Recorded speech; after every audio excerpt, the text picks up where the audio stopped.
Dream Gifters by Matthew R. Wright. Narrated by Mars Evans. Do you ever just remember something from your childhood and think, how could I have ever forgotten about something like that? Well, last night, as I was putting my kids to bed, I stared into the eyes of my youngest, Cheryl, as she complained about how dull the nights are to me. What she had said had immediately transported me back 35 years into the past to when I was a girl, sharing a bedroom with my older sister Cameron. Nights for us were long and filled with unpleasant stillness and silence. Just like Cheryl, Cameron and I suffered through them. The long nothings, I remember she used to call them. Being made to lay in the dark and do nothing? It felt like torture. Most nights, my sister and I would lay in our bunk beds and suffer and struggle and wait in silence for sleep to come. Sometimes, if we were lucky, we could hear Dad downstairs watching one of his late-night adult pictures and we would listen along. Sometimes we would sneak in a couple of flashlights and read from our comic books, but mostly we would talk, loud enough to hear each other, but quiet for Mom not to. Anything to pass the time into unconsciousness. Nights, never our favorite time of day. That was until the night after Cameron came home from a friend's. That night, everything changed. That night, we became dream gifters. Cameron had spent the night at the home of a kid named Kylie. I think that was her name. I remember the morning after, having suffered through the long nothing alone. I recall that she vibrated with excitement and literally ran to our room after being dropped off by one of the parents.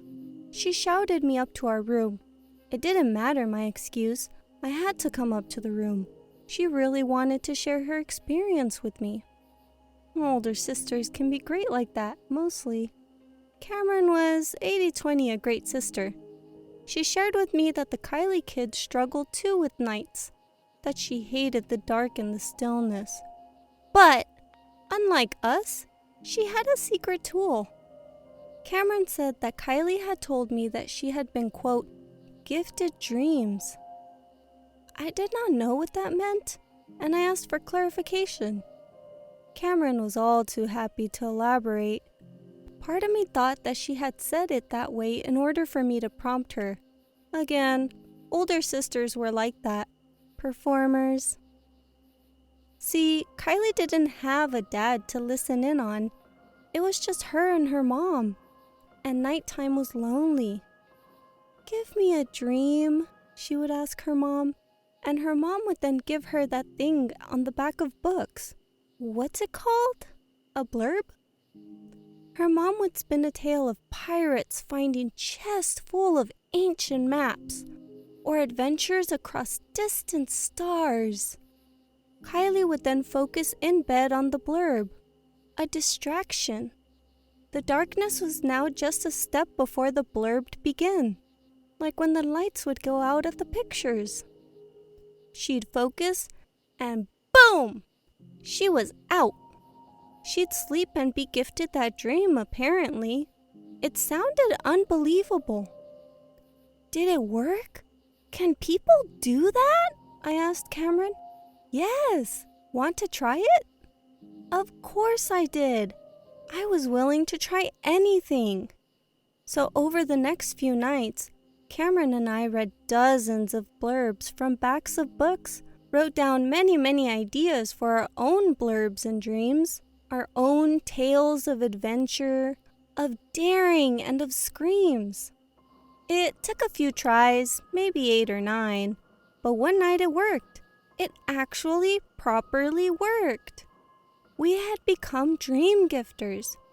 Never got to thank Kylie for what she had done for my sister and I. Never thought to have Cameron pass on the message. Anyway, Cameron and I had fixed the nights. No more stillness and silence. No more long nothings.